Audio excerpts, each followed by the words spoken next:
কোথায় হচ্ছে আমি বলে দিই ঠিকানাটা, বেলেরা, বৈকুণ্ঠপুর। যে কোনো টোটো চালককে বলবেন, দেখবেন একদম মায়ের মন্দিরে সবাইকে পৌঁছে দেবে। আর টোটো ভাড়া তোমরা সবাই ন্যায্য ভাড়া নেবেন। অনেক ভক্তরা দূর থেকে আসেন, কষ্টের জন্য আসেন, তারা খুব কম ভাড়া নিয়ে আসবেন, যতটা পারবেন সহযোগিতা করবেন। জয় কৃষ্ণকালী মায়ের জয়। বন্ধুরা দেখো, মঙ্গলা মা তো তোমাদেরকে ঠিকানা দিল, তোমরা ওই ঠিকানায় পৌঁছে যাবে নতুন মন্দিরে। আর বড় একটা মিরাক্কেল, সেটা দেখার জন্য ভিডিওটা পুরো দেখো, তাহলেই বুঝতে পারবে। একবার ধর, এই বাচ্চাটা খুব সুখবর। মেয়ে চেয়েছিলাম, মেয়ে মা আমি একটা যে মাকে বলছি, মা আমাকে ত্রিশূল ছোঁয়া, তা তুমি আবার আমাকে হাত দিয়ে দিলে। একটা মন্দির থেকে দেখলাম একটা বাচ্চা মেয়ে ত্রিশূল নিয়ে আমার কপালে ছুঁয়ে দিল।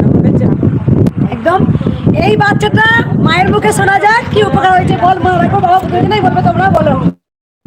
মা আমার কনসিভ হচ্ছিল না, আমি মায়ের ইউটিউবে এরকম মার ছবি দেখতে পেয়ে বলছি, মা আগের যে পুরনো মা ছিল সোনা মা, ওকে আপনি দেখাচ্ছিলেন। আমি বলছি, মা সবার হয়, আমার কেন হয় না? এরকম পরের মাসেই আমি কনসেপ্ট করেছি। লাইভ ভিডিও কেন করলাম, তোমরা অনেকে ভাবো যে কি উপকার হয় কি না হয়। সবাই জেনে গেছো যে কৃষ্ণকালী মা চলন্ত, কৃষ্ণকালী মা সবাইকে সাড়া দিয়েছে। বাবা তোমাদের 3 বছর বিয়ে হয়েছিল, বেবি হচ্ছিল না, কবে গেছিলে মায়ের মন্দিরে?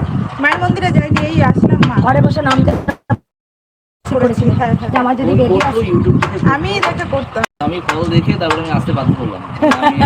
আর প্রত্যেকটা কাজে, যেই কাজে বাবাকে দেখো, মায়ের দেখো, মা ফেরাই না। বাবাকে দেখি তো একটু, যেই কাজেই ডাকি রেখে দিচ্ছি। বাচ্চাটার মা বাবা একদম ঘরে বসে মানসিক করেছিল যে যদি আমার 3 বছর বিয়ে হয়েছে, যদি বেবি পাই তাহলে আমি তোমার কাছে যাবো। তাই খুঁজে খুঁজে চলে এসছে। হ্যাঁ, জয় কৃষ্ণকালী মায়ের জয়। মা ওখানে দাঁড়াও, বাবুকে নিয়ে।